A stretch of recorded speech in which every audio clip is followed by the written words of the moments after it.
Bonjour à vous. Bienvenue dans ce webinaire organisé par la Fédération des cliniques de physiothérapie dans le cadre des élections à la présidence de l'Ordre professionnel de physiothérapie du Québec. Merci à chacune et chacun d'entre vous pour votre disponibilité ce midi. Je me présente rapidement pour les personnes qui ne me connaissent pas. Laure Caillot, je suis la directrice générale de la Fédération. Je ne suis pas membre de l'OPPQ, je trouvais important de le déclarer, mais je baigne dans la physiothérapie depuis plus d'une dizaine d'années. Je suis très heureuse de vous accueillir et puis aujourd'hui, ça va être un format webinaire pour donner la parole justement aux trois candidats, candidates pour répondre à trois questions que nous leur avons fait parvenir en avance. La manière dont ça va se dérouler, en fait, il n'y aura pas de discussion entre les candidats. Il y aura trois questions qui leur ont été adressées. Puis il va y avoir des temps de parole pour chaque personne. Nous avons procédé à un tirage au sort avant de se connecter pour déterminer les ordres de passage de tout le monde. C'est actuellement enregistré, comme vous pouvez le constater. La vidéo sera disponible jusqu'au mardi 29 avril, 8 heures, date de fin de la période des campagnes, en fait, pour ces élections. Je pense que nous manquerons de temps pour prendre vos questions durant le webinaire, parce que nous avons 45 minutes. Cependant, je vous invite à poser toutes vos questions dans l'outil chat conversation, selon la version française ou anglaise que vous utilisez de Zoom. Posez-les toutes. Nous allons les enregistrer et nous allons les transmettre à la fin du webinaire aux trois candidats et candidates pour qu'ils puissent y répondre par leurs propres moyens de communication.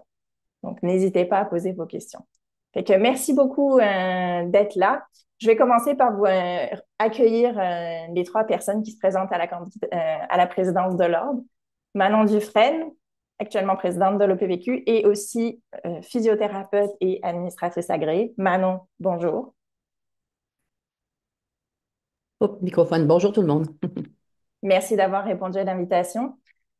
Luc Giébert, fellow physiothérapeute. Bonjour Luc, merci. Luc est donc candidat aussi à la présidence de l'OPPQ. Bonjour Luc, merci d'être là.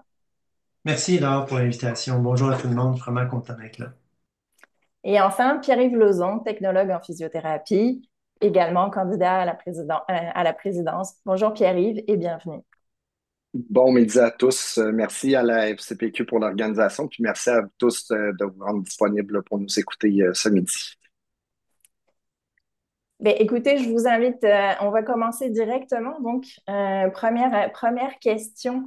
Vous aurez chacun 4 minutes pour y répondre et c'est Luc qui va être le premier à répondre. On aimerait vous entendre sur votre vision de la physiothérapie aujourd'hui et pour les prochaines années au Québec. Luc, tu as 4 minutes. Merci. Merci Laure. En fait, la physiothérapie, pour moi, c'est une profession d'avenir. C'est une profession qui est ancrée dans la prévention, dans l'accessibilité, la collaboration. Moi, je vois une physiothérapie qui est pleinement intégrée à la première ligne, où les physiothérapeutes et les technologues en physiothérapie exercent à la hauteur de leurs compétences, en toute autonomie, pour offrir des soins équitables et pertinents, mais évidemment fondés sur des données probantes. C'est une profession qui doit agir tôt, qui doit agir bien et qui doit être reconnue comme un pilier incontournable de notre système de santé. Ma vision de la physiothérapie, c'est une vision d'avenir. Moi, je veux que les décisions qu'on prenne aujourd'hui fassent en sorte que la physiothérapie et la réadaptation physique arrêtent d'être les parents pauvres du système de santé. Moi, je veux qu'on soit dans le peloton de tête. Ma vision, c'est une vision rassembleuse qui va s'attaquer à trois éléments qu'il faut absolument adresser et rapidement. Le premier, c'est de mieux arrimer la réglementation avec la clinique, et ça, c'est notre plus grand défi. Je veux aussi arrêter d'opposer l'offre de services de physiothérapie en public et en privé. Je vais vous en parler un peu plus loin. Et aussi et surtout, je veux qu'on réussisse l'intradisciplinarité. Dans ma vision de la physiothérapie, moi, je pense qu'il faut arrimer mieux la réglementation avec la clinique. Faire en sorte que la réglementation soit proactive, qu'elle permette aux cliniciens d'exercer en toute autonomie. L'exemple de la prescription des radiographies dans les cas musculo-squelettiques, c'est un bon exemple. Pourquoi 72 heures? Pourquoi simplement des cas aigus? Pourquoi ne pas inclure la possibilité de prescrire des radiographies dans les cas de fracture de stress chez les sportifs, les cas de fracture causés par une prise importante de corticostéroïdes chez certains patients? Pourquoi ne pas élargir à la possibilité de prescrire des TDM, des IRM, des échos musculo-squelettiques Il y a aussi plusieurs approches de traitement pour des cas neuromusculosquelettiques qui incluent une combinaison d'approches pharmacologiques. Au Royaume-Uni, il y a certains physiothérapeutes qui peuvent prescrire jusqu'à 7 classes de médicaments et faire des infiltrations articulaires. Alors, ça devrait être à la portée des physiothérapeutes. Évidemment, autre exemple d'un manque d'arrimage entre la législation et la clinique pour les technologues en physiothérapie, et c'est un des pires à mon avis, c'est le fameux règlement 94M, c'est l'éléphant dans la pièce, qui empêche les technologues en physiothérapie de pratiquer de façon autonome, puis en fait, je dirais même de pratiquer tout point, point final. Et je vais y revenir plus tard parce que pour moi, c'est un dossier qui est trop important. Dans ma vision de la physiothérapie, je veux que l'on réussisse l'intradisciplinarité. Les patients qu'on accompagne en physiothérapie présentent des conditions de plus en plus complexes avec plusieurs conditions de comorbidité. Pour mieux les accompagner, il faut renforcer nos collaborations intradisciplinaires, il faut consolider notre approche intradisciplinaire.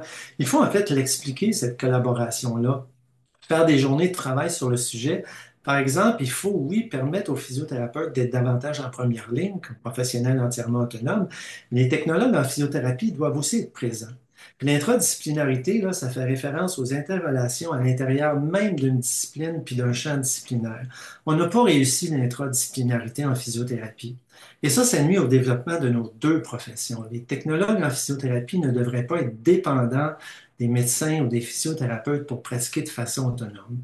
Donc, dans ma vision de la physiothérapie, moi, je vous propose qu'on utilise une approche conjointe pour encadrer nos professions et les développer. Il ne faut pas séparer nos pratiques, mais les rassembler et les développer ensemble. Et cette culture-là, il faut la développer. Moi, je l'ai fait quand j'étais au sein des Forces armées canadiennes.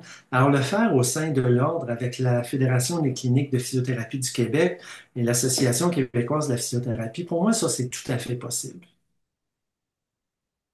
Merci, merci Luc. Je vais donner la parole à Manon. Donc, Manon, quelle est ta vision de la physiothérapie aujourd'hui et pour l'avenir? Merci. Merci Laure pour la question. Alors, ma vision de la physiothérapie, bien sûr, elle est ambitieuse, elle est profondément ancrée par rapport à l'intérêt du public, tout ce que ça peut encadrer. C'est celle d'une profession, moi, que je vois autonome, forte, accessible, pleinement reconnue hein, pour sa précieuse contribution à tout ce qui s'appelle la santé physique à la population. Alors, moi, je vois une physiothérapie où il faut agir au bon moment, avec les bons moyens en pertinence, en synergie, oui, avec les autres acteurs du réseau, dans une approche cohérente, intégrée, avec des trajectoires de soins et services là, qui sont vraiment au service de la population. Une profession qui intervient de manière ciblée, efficace, fondée sur les données probantes, bien entendu, centrée sur les besoins des personnes, puis ça, qu'importe le milieu de vie hein, des gens. Donc, moi, ma vision, c'est aussi une profession qui s'inscrit dans une perspective de couverture universelle, donc où chaque personne au Québec, qu'importe sa région, qu'importe sa capacité de payer, peut avoir droit et accès à des soins et services de physiothérapie de qualité au bon moment. Alors, je porte une physiothérapie que je souhaite présente partout au Québec, dans les milieux à fort impact pour le public. On en voit déjà, mais ça en prendra davantage. Soutien à domicile, CLSC, urgence, GMF, clinique privée, guichet d'accès à la première ligne, milieu de travail. C'est vraiment important, ce que je vais vous nommer un petit peu plus tard également. Alors, une physiothérapie proactive, mobilisée, oui, dans des grands chantiers. On est en transformation majeure dans le réseau de la santé et des services sociaux, dans le système professionnel. On doit s'inscrire à l'intérieur de ça. Physiothérapie alignée, bien sûr, sur un système professionnel et un code des professions qui sont à moderniser, comme on le sait, là, en 51 ans et plus. Alors, ça aussi, c'est important. Aligné sur un système professionnel également qui va se donner les leviers. Et là, je vais parler, on y reviendra un peu plus loin, mais de mesures très concrètes. Le diagnostic en santé physique par le physiothérapeute, l'accès à la prescription d'imagerie, oui, notamment, on est en simplification actuellement du processus de radiographie tel qu'on le connaît depuis 5 ans maintenant, accès à la prescription de médication, d'aide technique. J'envisage également dans un futur important là, et rapproché le développement et la reconnaissance de titres de spécialistes pour la physiothérapie. Nos professions sont matures, elles sont rendues là et c'est vraiment vers quoi on devrait se pencher. Bien sûr, on doit alléger, oui, le 94M et bien d'autres petits processus autour qui font en sorte qu'ils sont des freins malheureusement administratifs. Alors, une physiothérapie reconnue comme une profession, oui, de première ligne qui va continuer de contribuer directement à la fluidité des trajectoires, à la prévention. On ne met pas suffisamment d'emphase là-dessus, bien entendu, à la gestion des incapacités, mais aussi des risques qui sont préjudiciables pour la population. Donc, je veux une physiothérapie où l'on nous sollicite, on nous écoute comme ordre crédible, rassembleur dans des projets de loi, dans des politiques nationales, des mémoires, pour avoir vraiment un impact en des lieux décisionnels avec des groupes de travail, ce qui fut le cas quand même depuis les derniers mois, là, à de nombreuses reprises dans les 3 années à la présidence. Bon, parce que moi, je pense qu'un système de santé cohérent et efficace se construit avec et non sans la physiothérapie. Alors, une physiothérapie moderne, indispensable, fière, très, très, très fière, bien encadrée, reconnue, qui va assumer pleinement son rôle dans un système plus humain, hein, plus agile. Une physiothérapie qui soit plus qu'une profession de référence. Donc, on ne peut pas juste parler de la physiothérapie comme étant une profession de référence, mais un incontournable pour les soins et services de première ligne en proximité dans tous les milieux pour toutes les clientèles, en efficience, bien sûr, avec les collaborations interdisciplinaires que l'on connaît, en intradisciplinarité avec les collègues. Alors voilà, pour ça, tout ça au profit de la population. Merci Manon. Donc, Pierre-Yves, quelle est donc ta vision de la physiothérapie aujourd'hui et pour l'avenir? Merci. Merci Laure pour la question. Comme beaucoup le savent déjà, je suis technologue en physiothérapie. Je pratique fièrement depuis bientôt 16 ans. Puis j'ai encore chez moi le premier crayon à clipser que j'ai reçu dans ma première formation continue. C'est pour vous dire comment je garde mes outils longtemps, mais surtout que j'aime profondément cette profession. Ce mois-ci, ça fait 11 ans que je m'implique activement dans la profession. Puis aujourd'hui même, ça fait 6 ans que je travaille à l'ordre. Ma vision de la physiothérapie tient en une phrase, qu'on puisse faire ce qu'on sait faire et qu'on ait enfin les conditions pour bien le faire. La physiothérapie, c'est une profession de proximité. On touche aux gens au sens propre comme au figuré. On leur donne leur autonomie, leur mobilité et parfois même leur dignité. On n'est pas des figurants du système de santé, on est des acteurs clés, mais souvent oubliés dans le générique de fin. Ce que je veux, c'est une profession qui déploie son plein potentiel. Que vous soyez physio ou téphys, vous avez des compétences, une rigueur, une vision centrée sur le patient. Mais trop souvent, on vous freine, pas par manque de reconnaissance personnelle, mais par un manque de reconnaissance systémique. Et c'est ça le problème qu'on peut corriger. Pas avec de grands discours vides, mais avec un ordre qui agit. Un ordre qui va vous écouter, vous soutenir et qui ne vous demandera pas simplement de s'adapter, mais qui va aussi s'adapter à vos réalités comme je l'ai fait depuis le début de cette campagne. Pour moi, je ne crois pas à la surpromesse. Je crois au travail bien fait, au bon moment, avec les bonnes personnes. Je crois aussi qu'on peut faire les choses sérieusement sans se perdre trop, se prendre trop au sérieux. Si je deviens président, mon travail, ce sera de créer les conditions pour que vous puissiez exercer à votre juste valeur les lieux de soins partout au Québec. Concrètement, ma vision, c'est une physiothérapie accessible pour que les patients aient rapidement accès à vos soins, crédible pour que le réseau cesse de vous contourner dans les grandes décisions et visible pour que votre rôle soit compris, soutenu et reconnu. Et surtout, je veux que vous soyez fiers d'être membre de l'Ordre, pas parce que vous y êtes obligé, mais parce que vous sentez que ça vous aide à mieux faire votre travail. Alors voilà, ma vision est simple. Une profession respectée, qui respire, qui avance et qui ne s'excuse plus d'exister. Et moi, je suis prêt à apporter ça avec vous, pas sans vous. Merci. Merci Pierre-Yves. Donc, comme vous le savez, il y a de nombreux chantiers qui sont portés par l'ordre professionnel. On aimerait vous entendre maintenant sur, parmi les priorités que vous avez présentées dans vos programmes et présentations respectifs, quelles sont pour vous les 2 priorités que vous aimeriez présenter ce midi plus en détail? Manon, je te laisse la parole. Merci. Alors, en effet, beaucoup de choses hein, qui sont à l'ordre du jour, à l'agenda. Moi, 2 priorités qui se démarquent dans les chantiers que je porte sont l'accès compétent et l'autonomie professionnelle ainsi que la main-d'œuvre et la relève. Alors, on ne peut pas faire sans ces éléments. Euh, dans un premier temps, nous permettre aux professionnels d'exercer pleinement à la hauteur de notre expertise, pour moi, c'est important. Donc, dans un cadre clair, rigoureux, moderne, ça veut dire mettre nos professionnels de la physiothérapie là, à contribution, là où ça compte, pas sur des tâches administratives qui sont en non-valeur ajoutée, donc vraiment là où ça compte. Bien sûr, assouplir nos processus, nos règlements pour qu'en 2025, nous soyons véritablement en efficience clinique sur les bonnes pratiques, la bonne intervention au bon moment par le bon professionnel. Ça fait longtemps que je dis ça, il faut le faire. On a reconnu au début des années 90 hein, pour la physiothérapie, le physiothérapeute, l'accès direct.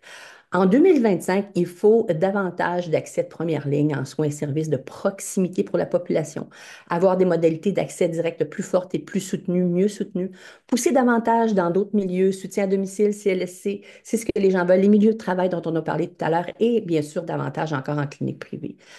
Une autonomie pour moi accrue pour les technologues en physiothérapie, c'est un incontournable, notamment l'allègement du 94e.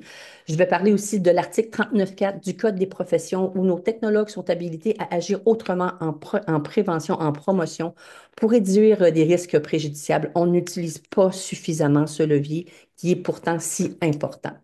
Alors, bien entendu, j'ai nommé tout à l'heure le diagnostic en santé physique, l'imagerie, la prescription de médication, d'aide technique. Tout ça, ça va devoir effectivement être au rendez-vous et davantage d'autres ouvertures, comme par exemple, pas plus tard que ce matin, j'avais une rencontre avec la CNSST où on est en train de réfléchir à reconnaître le physiothérapeute, entre autres, comme professionnel qui a charge, comme le médecin, comme l'IPS actuellement. Imaginez les gains pour les travailleurs, travailleuses dans les cliniques privées là, qui vous voient à tous les jours. Le titre de spécialiste, j'en ai parlé au sens du Code des professions. Donc, c'est vraiment au plan législatif et réglementaire que ça doit se faire. Il faut vraiment distinguer hein, un titre de spécialiste d'une formation complémentaire, là, donc quelle qu'elle soit. Pour moi, ces leviers-là sont structurants, ils sont incontournables. Ils vont permettre un accès plus rapide, en pertinence, mieux orienté et sécuritaire. Donc, dans une perspective de tout ça, moi, je m'engage à poursuivre, bien sûr, mes implications avec rigueur comme présidente au niveau de tous les chantiers qu'on a nommés. Exemple, on pourra faire un copier-coller ou presque du diagnostic en santé mentale vers un diagnostic en santé physique. Nous, notre dossier est prêt, nos arrimages sont faits avec le Collège des médecins. Il y a des discussions qui vont se poursuivre. En matière de main-d'œuvre et de relève, bien, écoutez, c'est important parce qu'on a des enjeux importants en pénurie, en attrition et en rétention. Ça affecte les soins et services dans différents milieux. On a mis en œuvre un chantier en gestion prévisionnelle de la main-d'œuvre pour avoir une vision long terme fondée sur des indicateurs. On ne peut pas améliorer ce qu'on ne mesure pas. Il faut savoir d'où on part pour savoir vers où on veut aller. On a un projet de recherche actuellement avec l'Université de Montréal et l'Université Laval sur la rétention et l'attrition. Donc, on verra les découlants de ça pour les mettre dans un plan d'action. J'aimerais nommer aussi que 5 nouveaux programmes vont nous permettre 230 nouvelles places au niveau du programme de technique en physiothérapie, 40 places au niveau du programme universitaire. Alors ça va être de l'eau au moulin que l'on va apporter, mais il faut se préoccuper de nos stagiaires, des milieux de stage. Il faut s'assurer que ces gens-là graduent en effet. Des régions comme l'Outaouais sont un peu plus impactées en déficit de formation, donc il faut les soutenir. Mais pour moi, ces deux priorités-là sont au cœur de mon engagement pour une physiothérapie mobilisée, attractive, durable, capable de répondre concrètement aux besoins actuels et futurs de la population québécoise partout sur le territoire. Alors voilà. Ben, merci Manon. La parole est à Pierre-Yves. Donc, Pierre-Yves, peux-tu nous présenter peut-être deux de tes priorités pour les chantiers que tu envisages pour l'ordre? Merci, Laurent. C'est deux priorités. Je vais faire ça en 4 minutes. Il faut être concret, puis être bien direct. Ma première priorité, c'est que l'Ordre assume pleinement son rôle d'acteur public, médiatique, institutionnel. Aujourd'hui, notre présence dans l'espace public est trop discrète. On doit occuper le terrain, être là quand il est question d'accès aux soins de santé publique, d'organisation du réseau. L'Ordre doit moderniser ses communications. Plus de contenu clair, percutant, vivant. Des porte-paroles qui sont outillés, des interventions réfléchies, mais affirmées. Et surtout, on doit être là où les décisions se prennent dans les consultations, les forums, les mémoires. Notre message doit être clair. La physiothérapie est une partie de la solution. Moi, je vais pousser pour que l'ordre parle haut et fort, parle juste et parle maintenant. Fini les suivis par courriel qui traînent pendant des mois. Le momentum, c'est maintenant. Si on ne bouge pas vite, puis stratégiquement, on va rater le virage. Ça, c'est garanti. Moi, j'ai pas perdu mon regard de membre. Je suis encore sur le terrain, dans l'enseignement. à discuter auprès des membres. Puis je veux porter cette voix-là avec courage, mais aussi avec respect. Ma deuxième priorité, c'était de mieux répondre aux besoins de la population en permettant à nos professionnels de pratiquer à leur plein potentiel. Pour vous, les TFIS, il faut agir concrètement. Et voici ce que je propose. Aller à la rencontre des assureurs privés et des organismes comme la CNES avec des données probantes, des exemples concrets. On doit leur démontrer que vous êtes des professionnels autonomes, formés, efficaces, puis que vous méritez une pleine reconnaissance dans le système de la santé. C'est maintenant que ça se passe. Pour mettre à jour le règlement 94e et le référentiel des compétences des TFIS, pour que ce cadre reflète enfin la réalité de votre formation et de votre pratique. Vos compétences ont évolué, votre rôle aussi. Notre réglementation doit être à la hauteur de ce que vous êtes capable de faire aujourd'hui. Je vous invite d'ailleurs par rapport au 94e, j'ai déjà émis plusieurs positions très concrètes qu'on peut faire dès maintenant sur mes canaux de communication. Allez les lire, allez les écouter. Il faut lancer une campagne de valorisation nationale de votre rôle et s'adresser autant au grand public qu'au milieu clinique, aux syndicats, aux décideurs. Il faut que votre contribution soit vue, entendue, comprise et respectée à sa juste valeur. Pour vous, les physios, je ne vous oublie pas, notre rôle, c'est de soutenir ce que vous faites déjà de remarquable et d'amplifier votre impact. Vous innovez dans les GMF, les soins à domicile dans les milieux communautaires, et trop souvent, ces projets restent isolés. L'Ordre peut et doit jouer un rôle de soutien actif. Je propose qu'on donne plus de visibilité à ces projets, qu'on les mette de l'avant pour inspirer d'autres milieux, et surtout qu'on les appuie dans leur pérennisation. Puis ça, c'est pas de passer le message 3, 4 mois après le projet. Ça se passe maintenant, le projet doit être communiqué maintenant. Concrètement, ça peut vouloir dire mieux documenter les retombées de vos interventions, faciliter les partenariats locaux, être à vos côtés dans les démarches pour intégrer durablement la physio à la première ligne. On doit aussi prendre la parole de vous dans les lieux où se décident les orientations du réseau. On ne parlera pas de vous, on parlera avec vous. Et au fond, c'est quoi le rôle de la physiothérapie dans les prochaines années? C'est de transformer le physio en quatuor. Aujourd'hui, on parle des médecins, des UPS, des pharmaciens. Il faut que la physiothérapie fasse partie du réflexe. Quand on pense première ligne, prévention, maintien à domicile, on doit penser physio. Et pour ça, il faut plus que des idées. Il faut des actions concrètes, cohérentes, portées avec conviction. Puis moi, ben, je suis prêt et je saurai m'entourer pour faire ça. Merci. Merci, Pierre-Yves. Donc, Luc, quelles sont donc pour toi tes deux priorités que tu aimerais présenter comme chantier futur pour l'ordre professionnel? Merci. Bon, évidemment, une des priorités pour moi, c'est l'augmentation et l'optimisation du rôle des physiothérapeutes comme professionnels de premier contact, ce qui inclut évidemment la première ligne. Je regarde le contexte de surcharge du système. Les physiothérapeutes ont un rôle clé à jouer pour désengorger l'accès aux soins, notamment en musculo-squelettique, en pédiatrie, en gériatrie, puis même en médecine, en santé mentale. Et ça inclut la rééducation périnéale et pelvienne aussi, pour qui l'accès à des soins pour des patients est important et essentiel. Alors, pour que le physio puisse exercer en toute autonomie à titre de premier point de contact, il faut reconnaître dans la législation la capacité du physiothérapeute à émettre un diagnostic en physiothérapie, évidemment, mais de façon plus large en médecine physique. Il faut assouplir les règles concernant la prescription de radiographie, je l'ai dit, et permettre l'élargissement du rôle du physiothérapeute dans la prescription de tests d'imagerie. Et comme je l'ai dit aussi, il faut faire tout comme cela se fait au Royaume-Uni, explorer la possibilité d'utiliser des approches pharmacologiques en physiothérapie. Ça pourrait se faire via l'optimisation du cadre de collaboration qui a été mis sur pied entre l'OPPQ et l'Ordre des pharmaciens du Québec avec une version 2.0.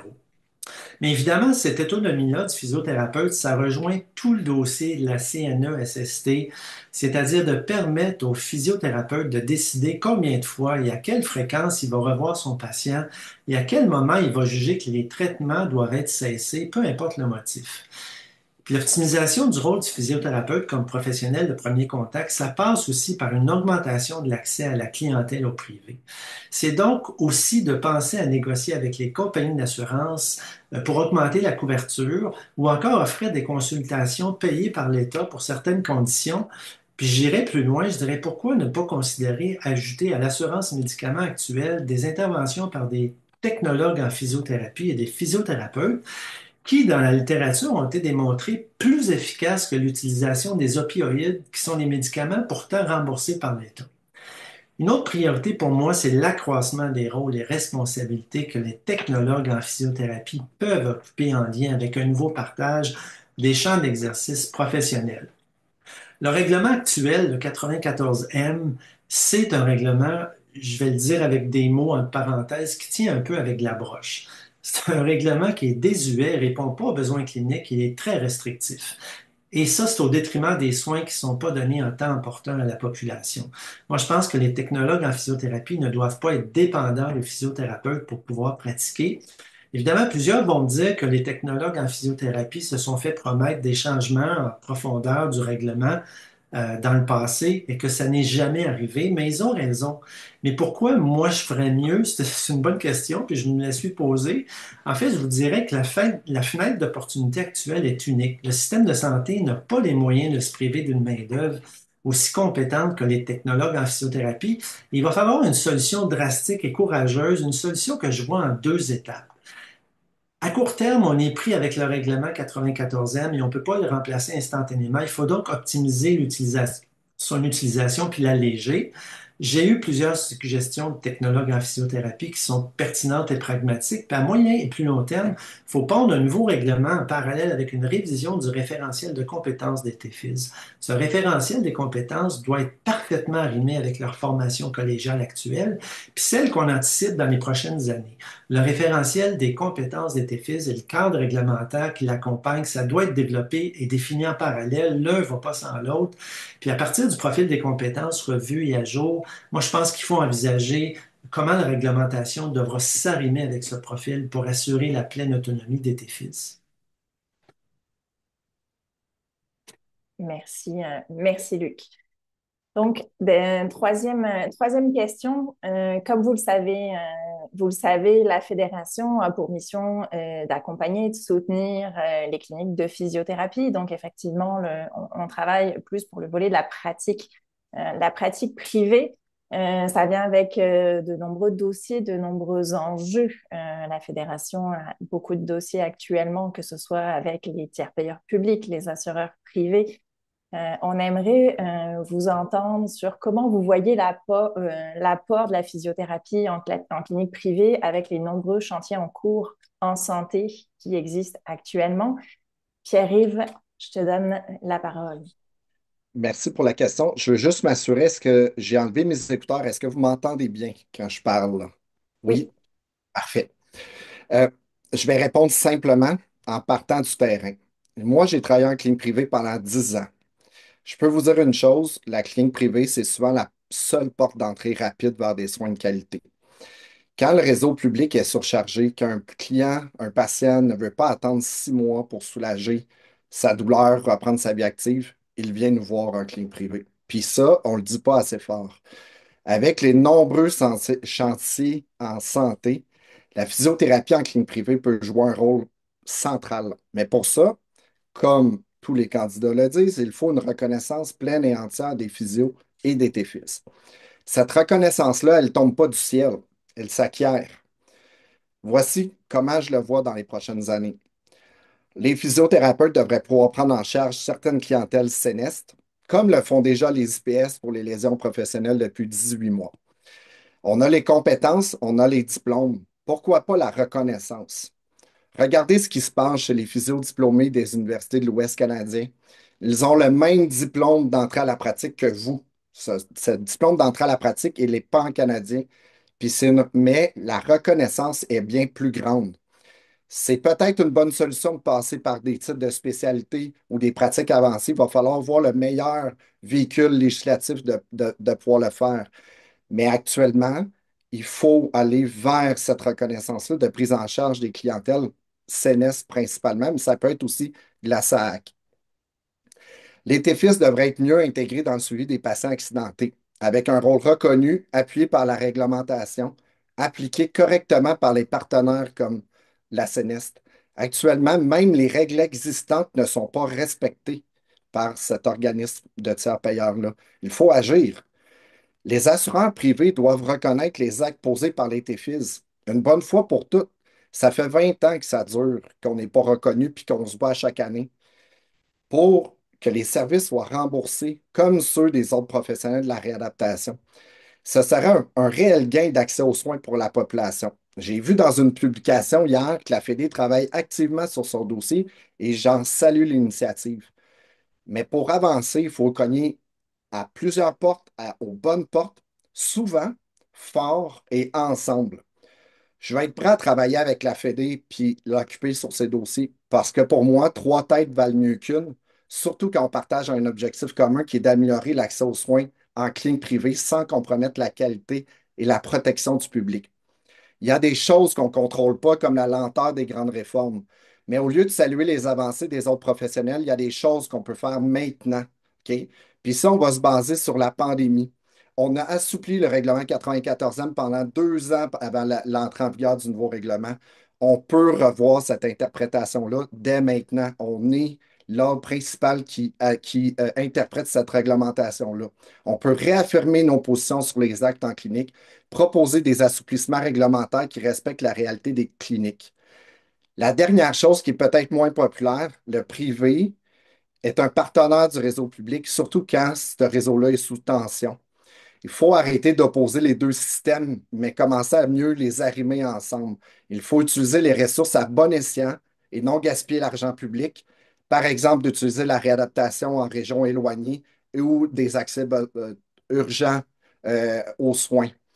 Moi, j'ai travaillé pendant 10 ans en clinique privée. Je comprends votre réalité du terrain actuel. Peut-être qu'il y a des détails que vous auriez voulu avoir davantage dans ces présentations-là. Je vous invite à venir m'écrire, que ce soit en public, en privé. Je vais échanger avec vous librement, puis je vais prendre vos avis sans problème. Ça va me faire plaisir. Merci à tous de m'avoir écouté. Merci, merci Pierre-Yves. Donc, Luc, au regard des nombreux chantiers qu'on voit effectivement en santé, comment est-ce que tu vois justement l'apport de la physiothérapie dans les cliniques et avec les cliniques? Merci, Laure. En fait, en privé, vous êtes très souvent le premier point de contact pour les patients. Puis, en fait, vous permettez une prise en charge rapide, ce qui réduit les complications et la pression sur le système public. En privé, vous êtes innovant, vous vous adaptez rapidement, vous êtes important pour la formation de la relève, puis pour transmettre non seulement les connaissances, mais aussi toute la culture dont on a besoin. On fait ça, physiothérapeute et technologue en physiothérapie. La part du privé, là, devra être accrue et de plus en plus diversifiée. Puis contrairement à ce que plusieurs pensent, c'est pas incompatible avec l'amélioration de l'augmentation de l'offre au public. Dans ma conception de l'offre de soins en physiothérapie, moi, je veux qu'on arrête d'opposer le public et le privé. La part du privé, c'est essentiel, devrait être bonifiée puis mieux connue. Il y a un pourcentage significatif de la population qui veut et qui peut s'offrir des soins au privé. Et pour avoir été au privé comme clinicien propriétaire pendant 10 ans et avoir beaucoup de collègues qui œuvrent dans le privé, et pour avoir été président de l'Association québécoise de la physiothérapie, je sais que l'offre de services en physiothérapie en privé, elle est d'une qualité exceptionnelle au Québec et ça, il faut le reconnaître. Et il y a une très large proportion de la population qui ne sait pas qu'elle pourrait consulter au privé parce qu'en fait, elle en a les moyens, mais aussi parce qu'elle est prête à investir de l'argent dans sa santé. Dans le projet d'offre de services en physiothérapie à l'urgence que j'ai réalisé au CHU de Québec, identifier la bonne trajectoire de soins au bon moment dès le début d'un épisode de problème musculo-squelettique, ça nous a permis, dans bien des cas, d'orienter des patients vers le privé alors que c'était la meilleure solution. Donc, on ne pourra jamais au Québec se passer d'une offre substantielle de soins de physiothérapie en privé. Il faut cesser de poser le privé et le public en physiothérapie. Il faut développer les deux. Il y a un dossier majeur à régler qui traîne depuis longtemps pour donner tout le crédit de la qualité de l'offre en privé, c'est celui de la CNESST. Pleine autonomie des TFIS et physiothérapeutes au niveau de la prise en charge des clientèles entièrement privées, c'est important. Le tarif remboursé par traitement doit être identique à celui du marché. Ne pas le faire, là, ça envoie un message que cette clientèle de la CNESST est considérée comme une clientèle de second ordre par le gouvernement, chaque visite n'étant pas payée au prix réel du marché et donc à sa juste valeur. Donc la perception qui s'installe, c'est que les patients sont moins importants, ces patients-là sont moins importants et qu'ils reçoivent un traitement de moins bonne qualité, ce qu'on sait qui est complètement faux. Pour améliorer la part du privé aussi, il faut régler le problème de main-d'œuvre et de rétention. C'est difficile de recruter puis d'embaucher des physios et des TFIS dans le privé. Autre solution, c'est que l'Ordre assouplisse ses règles de reconnaissance des physiothérapeutes étrangers. En fait, l'idée ici, c'est pas de baisser les exigences, mais plutôt de faire deux choses. Améliorer leur accompagnement dans leur mise à niveau pour que ce soit plus facile et moins long, et leur donner un permis restrictif temporaire qui pourrait devenir un permis restrictif permanent. Et ça permettrait à des physiothérapeutes étrangers d'offrir des soins dans un contexte bien contrôlé en vue de la protection du public. Établir une passerelle pour un passage direct des technologues en physiothérapie vers la maîtrise en physiothérapie, ce serait génial. Moi, je suis sur le comité d'admission à l'Université Laval. On a une perte de 25 à 30 de nos étudiants qui s'en vont en médecine ou en pharmacie. Le taux de rétention des technologues en physiothérapie est pratiquement de 100 Donc, permettre aux technologues en physiothérapie, pour ceux qui le veulent, de passer directement à la maîtrise, ça pourrait assurer une formation rapide d'un plus grand nombre de physiothérapeutes. Alors moi, je pense que la part du privé, il va être important dans cette diversification de l'offre de soins. Et moi, je pense que c'est tout à fait compatible avec une offre de soins au niveau public. Merci, Luc. Donc, Manon, avec les différents chantiers en santé, comment est-ce que tu vois l'apport de la physiothérapie dans les cliniques? C'est une très, très, très bonne question. Alors, écoutez, pour ma part, la physiothérapie en clinique privée, ça joue un rôle essentiel dans l'écosystème de soins et services actuels. Ça s'appuie sur un modèle d'affaires qui est reconnu, crédible, incontournable. C'est un modèle qui a évolué au fil du temps, il faut le dire, oui, c'est vrai, et ça va continuer de le faire là, dans les prochaines années avec les chantiers en cours. Chantiers en cours, si on pense, par exemple, à tout ce qui se passe actuellement là, dans le système de santé, on parle de la réorganisation des soins et services de première ligne, on veut quelque chose des modalités d'accès de première ligne plus fortes. On parle aussi d'un emphase important à mettre en matière de soutien à domicile et ça, c'est vraiment au cœur de beaucoup, beaucoup, beaucoup, beaucoup de projets et de chantiers. La prévention, on ne met pas suffisamment encore en 2025 d'emphase sur tout ce qui peut être préventif. Les trois éléments que je viens de vous nommer là font partie de trois politiques nationales actuellement en consultation pour lesquelles l'Ordre a été consulté, a produit certains mémoires, continue de l'être activement dans les réflexions et ça, il va falloir que ça porte, que ça atterrisse à quelque part. La physiothérapie est un incontournable dans ce que je viens de nommer là. Alors, les transformations législatives et structurelles qu'on connaît depuis, bon, 2023, bon an, mal an, là, appellent à une physiothérapie, moi, que j'appelle mobilisée, bien présente, reconnue, mieux intégrée public, privé, privé, public. Il ne faut pas faire de distinction, y compris, donc, oui, la pratique privée. Ayant moi-même également été propriétaire de nombreuses cliniques pendant de nombreuses années. Je connais très bien cette réalité-là, ses forces, ses défis, son utilité concrète. Puis, je connais surtout tout le potentiel, notamment en matière d'accessibilité, de comment est-ce qu'on peut faire davantage. Je parlais de prévention tout à l'heure, c'est vraiment au cœur de plein de choses importantes et de fluidité clinique. La pierre angulaire, un des avancées, une des plus structurantes avancées pour la profession, c'est vraiment le diagnostic en santé physique. C'est le levier sur lequel on pourra appuyer beaucoup d'autres choses pour la suite et nous en sommes là, effectivement, à ce point-là. Donc, pour ça, ce qu'on pourrait arriver à faire, effectivement, réduire les délais, améliorer l'agilité des trajectoires, réduire les tâches administratives qui sont à faible valeur ajoutée. Pourquoi faire un rapport pour un rapport quand c'est pas nécessaire? Favoriser, bien sûr, aussi des gains fonctionnels plus rapides et plus durables pour la population. Tout à l'heure, je vous donnais juste l'exemple de l'ouverture de la CNESST au niveau de la LATMP et de la loi sur les accidents du travail, de reconnaître le physiothérapeute comme étant un professionnel qui est à charge. C'est pas banal du tout là, si on va là et on pense qu'on doit aller là. Dans la même lignée, hein, il faut travailler dans l'esprit du projet de loi 68 du ministre Boulet, qui veut réduire la lourdeur de la paperasse administrative à plusieurs égards au profit d'une meilleure utilisation beaucoup plus efficiente pour toutes les ressources du système. On veut encore réduire les délais qui sont souvent préjudiciables. Hein. Souvent, on a quelqu'un qui doit attendre des semaines avant de voir son médecin, ça c'est une chose, ou encore il va se rendre à l'urgence pour faire signer un formulaire de la CNSST. En 2025, là, ça n'a plus lieu d'être. On est compétent, vous êtes compétent pour ce faire. En milieu de travail, il n'y a rien qui empêche une clinique privée également de faire davantage d'interventions, promotion, prévention. Moi, je l'ai fait dans des vies antérieures, ça fonctionne. Ça bénéficie aux travailleurs ainsi qu'aux employeurs. Les leviers juridiques sont là, les leviers cliniques sont là, hein, l'accès direct, le 39.4, et j'en passe. Et ces modèles-là s'appliquent aussi en soutien à domicile, en CLSC, avec les CIS et les CIUS, bien sûr, les collaborations sont importantes. Il y a beaucoup de cliniques privées qui ont déjà conclu des ententes efficaces avec les établissements de santé et de services sociaux, par exemple, pour faire fondre des listes d'attente post-opératoires PTG, PTH. Ça fonctionne, ces initiatives-là. À mon avis, elles devraient être harmonisées, standardisées, systématisées à l'échelle du Québec. Donc, on a les moyens, les compétences sont au rendez-vous. Il faut donc mettre les mécanismes de l'avant. Alors, la physiothérapie au privé, pour moi, n'est pas à la marge. Elle est au cœur des solutions actuelles et Manon, futures le temps en est milieu de ça. écoulé. Et je veux juste simplement dire que je veux valoriser ce modèle davantage parce qu'il y a beaucoup à faire. Voilà. Merci.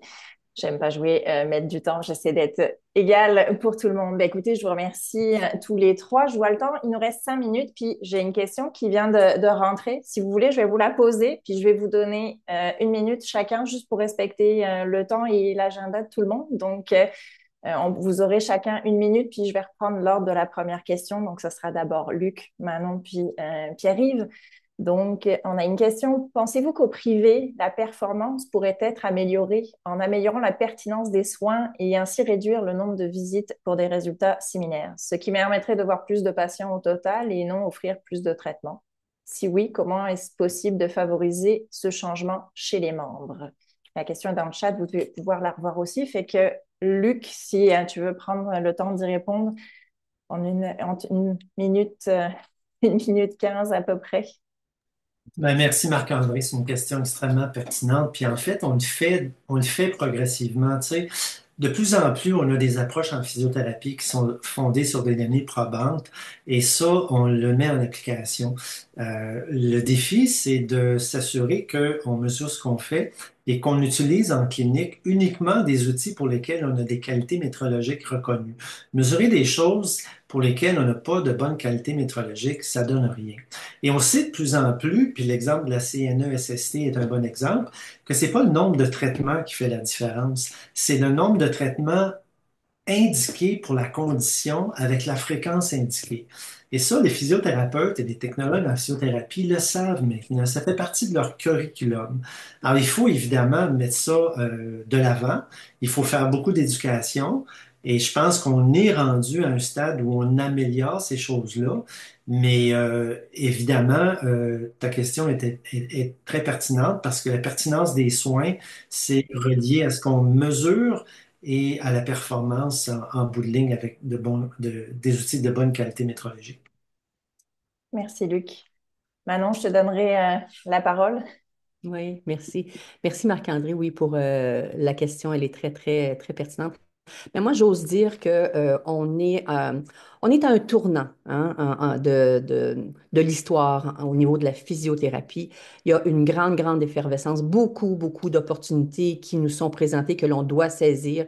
On va parler de modifications, notamment réglementaires, législatives. Oui, on ne peut pas tirer sur la fleur pour qu'elle pousse. Il faut les travailler, parfois sur scène, parfois dans les coulisses, mais il faut les travailler clairement. L'exemple de la CNSST en est un parfait, donc dans l'évolution. J'ai le goût de dire également, dans l'intradisciplinarité, on est capable de faire effectivement davantage en réduisant tout ce qui s'appelle le règlement 94M pour nos technologues en physiothérapie, les mettre davantage à contribution, reconnaître leur potentiel. Dans les tournées que j'ai fait, vous seriez surpris de voir l'étonnement de certains hauts dirigeants et même directeurs cliniques gestionnaires quand je leur disais un technologue en physiothérapie pouvait faire ça et ça sans même. Alors vraiment, je pense qu'il y a beaucoup à faire en optimisation de ce que l'on fait, en organisation du travail également. Merci, Manon. Donc, Pierre-Yves, je te laisse répondre à la question de Marc-André. Oui, super Marc-André, puis j'entends souvent ces propos-là ou je vois sur les réseaux sociaux ou lors des réseautages. Il faut donner des exemples concrets pour vous montrer qu'il faut avoir des soins cohérents, efficients et efficaces. Les professionnels de la physiothérapie, là, il faut qu'ils continuent à mettre de l'avant leur raisonnement clinique, pas traiter un patient selon des balises qu'un employeur lui demanderait ou ce qu'un organisme payant lui demanderait parce qu'il est en arrêt de travail qui devrait être traité 5 fois semaine. J'ai déjà entendu dire ça. J'ai déjà entendu dire que la CNES avait donné ça dans les arguments pour réduire l'autonomie des TEFIS parce qu'il y aurait du surtraitement, etc. L'ordre professionnel, on est là pour protéger le public. C'est certain que s'il y a des cliniques ou des membres qui surtraitent des patients qui ne font pas des traitements de qualité et sécuritaires, on a déjà les mécanismes en place pour les vérifier puis surveiller leurs pratiques. La réalité d'aujourd'hui en physiothérapie, là, c'est d'outiller le patient, favoriser son autonomie aussitôt que possible, bien informer le client sur sa condition, puis de donner une fréquence de soins qui est la plus optimale possible. Si on voit les patients 1 à 2 fois semaine puis qu'ils sont autonomes, ben, on va Pierre-Yves, pouvoir là. avoir plus de patients. Merci. Merci. Merci. Ben, écoutez, on arrive, il est 13 heures. C'était le temps qu'on s'était donné un parti. Je vous remercie vraiment, Luc, Manon, Pierre-Yves, d'avoir pris ce temps avec nous ce midi. Si j'ai des questions qui arrivent, je pourrai les transmettre. De toute façon, le webinaire va être encore disponible, donc on va vous inviter aussi, si vous voulez, ça va être sûrement partagé sur nos réseaux sociaux. Vous pourrez aussi interpeller les 3 personnes qui sont candidates directement sous la publication de l'enregistrement. Je vous remercie beaucoup. Je vous souhaite une excellente journée et une bonne continuation de votre campagne à chacun et chacune d'entre vous. Merci à la FED Merci d'avoir beaucoup. organisé ce Alors, webinaire. Merci. Merci Bonjour tout beaucoup. le Bon monde. Au après-midi à revoir. tous. salut tout le monde.